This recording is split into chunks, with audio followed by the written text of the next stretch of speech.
Ashwin kiss பண்ணிருக்கியா? Kiss பண்ண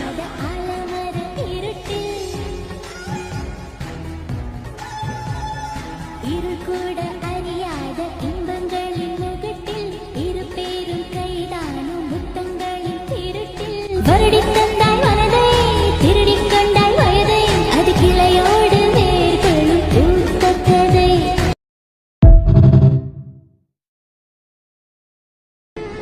Ashwin kiss பண்ணிருக்கியா?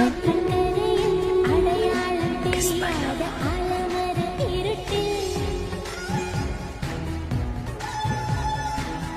கூட அறியாத இன்பங்களின் முகத்தில் இரு பேரும் கைதானும் முத்தங்களின் திருட்டில் வருடித்த